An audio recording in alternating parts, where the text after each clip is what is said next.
Great to have you both here. I want to spend most of our time talking about what we're going to do to try to grow Michigan's population.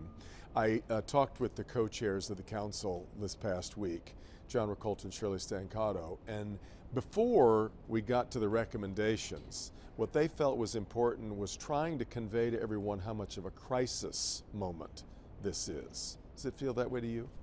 Well, yeah, I mean, that's why I impaneled this group of experts to dig into the data and make some recommendations. I think we all know that Michigan's an older state on average, that we are a state that we've lost congressional seat every once in a while, and what that really tells you is that our population is not growing as fast as other states. And as we think about all the historic investment that we've been able to bring in, we know we're going to need to continue to have the workforce to power these businesses and contribute to communities and make Michigan the powerhouse that we need to be. And to say that we're not growing as fast as other states might be soft selling it a little. We're 49 out of 50 in population growth.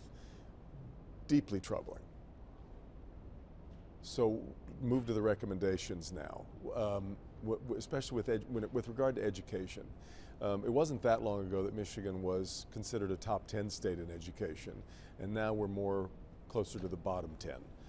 What has happened? Well, let's just say it's been a long time since we were in the top 10, Devin. This has been a 25, long 30 years. time in coming, unfortunately. It's a very sad commentary. What we have been trying to do and what we have been successful at doing the last 5 years is really changing our budget so that our values are reflected in this budget, that we're putting historic priority on education. Right now, 1.4 million Michigan kids are getting free breakfast and lunch at school. We know that food insecurity is a real issue, and if you can't focus on what's happening in the classroom because your stomach is growling or you're worried where your next meal is coming from, that was a real hurdle. We've addressed that. We've put a lot of resources into literacy, addressing a lot of the different, I think, pinch points that we've seen happen over the last 25, 30 years. There's more work to do, without question. And I think that's why, for us, it's been, validating to know that our focus on education is the right place for us to be spending our time and our resources. Lieutenant Governor, as a parent of school-age kids, we've watched 10% of Michigan's public school children have moved to private schools. What's your sense of what's going on in Michigan schools? Well, I think people are looking for the best options for their kids. And so our responsibility is to make public school an amazing option, just like it was for the governor when she was a child, like it was for me when I was a child. And yes, my kids go to Detroit public schools today. And so we're working to better support the education profession. We've had generations where teachers have been disrespected and been underpaid and under-resourced. And that's why the record per student funding that we've been able to deliver every year for the 5 years we've been in office is helping to change that dynamic so that we recognize that different kids and different families and different school districts have different needs and we need to fund them equitably. And also importantly, in terms of supporting educators, now for the first time ever, we are actually paying student teachers in Michigan. That is a key thing when it comes to making more people want to choose the teaching profession, because who can afford to not get paid in order to get a job? And so we've really changed that dynamic. And I think that's going to help to set for our next generation of teachers to be stronger, know that they're better respected. And when we take care of the adults here, they'll take care of the kids. Governor, one of the other recommendations is an old bugaboo for Michigan when it comes to public transit. We've never been able to get very many communities on the same page, pulling the rope in the same direction at the same time. And yet we know that especially among millennials and Gen Z, they don't have as much interest in driving, owning a car, adapting our way of thinking to their preferences is really important here. How do we do that? Yeah, well, we've done a number of things with that in mind. So let's think about climate change. We know that young people are worried about what is happening with climate change, right? So making Michigan a leader when it comes to 100% renewable energy. That's geared toward strengthening our economy, growing clean energy jobs, but also doing the right thing on behalf of young people. We've got the longest state. Individual rights, the right to make your own decisions about your body, the right to have full civil rights protections in your home and your workplace. I'm talking about the LGBTQ community, the Crown Act, voting rights.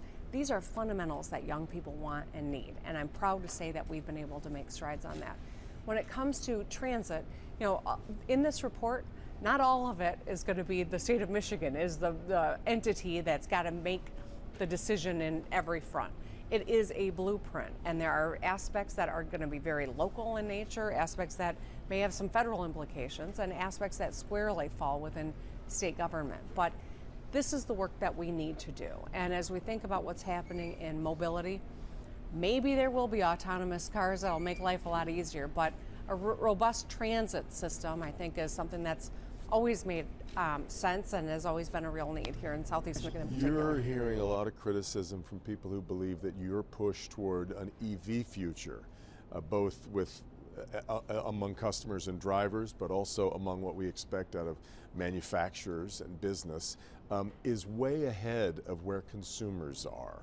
Have you hurried this too much? Do we have to wait until people catch up with that? I don't think so. We got to do the work. They always say when the Model T came along, the people with the horse and buggies were all nervous, saying you're moving too fast, right? Here's what we know.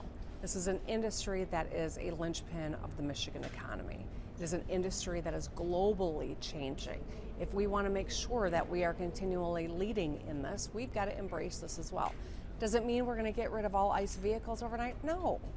Part of the policy that I've just suggested we should take as a state is giving a tax break for a brand new car purchase, ICE or EV. I'm not dictating to people. What we're trying to do, though, is say long term, an EV is actually a car that is cheaper to own in the long term. But I'll rely on you to give that testimony because I know you're a proud EV owner. I am. I'm in the bag for it. But where we now collide, though, with this very fraught, I'll let you both address this very fraught political time. We know the divide in Lansing is razor thin. We know we're coming into an election year that I think many people expect is going to be nasty.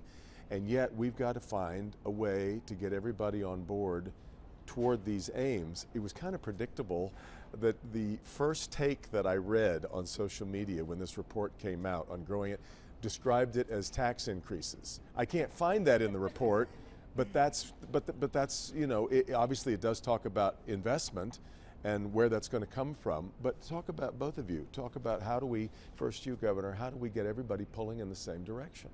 Well, I think it's important that we're all operating with facts, and I appreciate the work that you do. I don't always agree with your reporting, but I do think that you're reporting the facts, so I appreciate that. And we have to focus on that. We've delivered $1 billion of tax relief this last 12 months, repealing the retirement tax, quintupling the working families tax credit, putting money in people's pockets. So for anyone to not read a report and say, oh, it's about tax increases, tells you they're not really interested in solving a problem. So I'm not going to waste my energy on that conversation. The criticism there, though, was that you did that in lieu of long-term rate relief, instead, and that it was a one-time giveaway instead of really doing something. No, the retirement tax, the working families tax credit, yes, those will continue. Yes, but the rebate on taxes.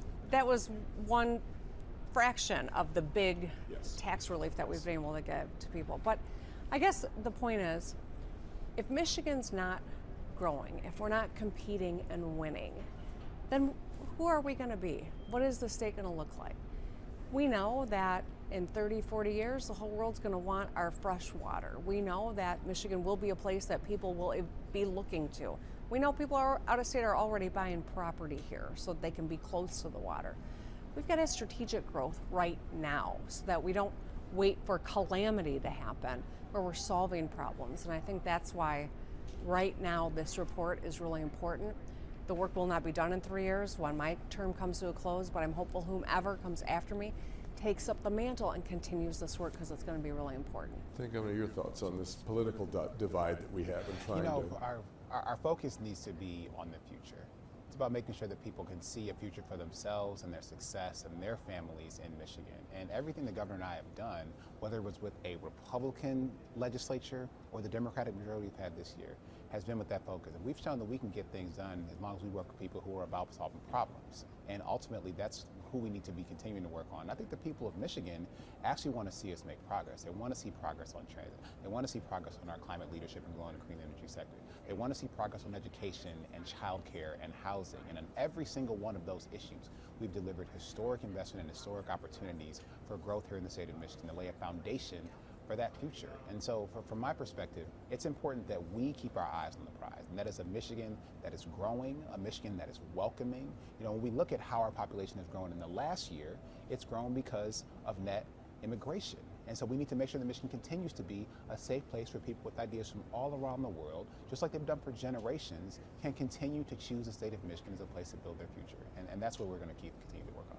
Lastly, Governor, give me your outlook for 2024. We've got a state Republican Party that seems to be in great disarray, but the polls show us, if we believe the polls, that Donald Trump is either tied or leading Joe Biden in the state of Michigan right now, if that's the matchup that we end up with. What are your expectations for 2024?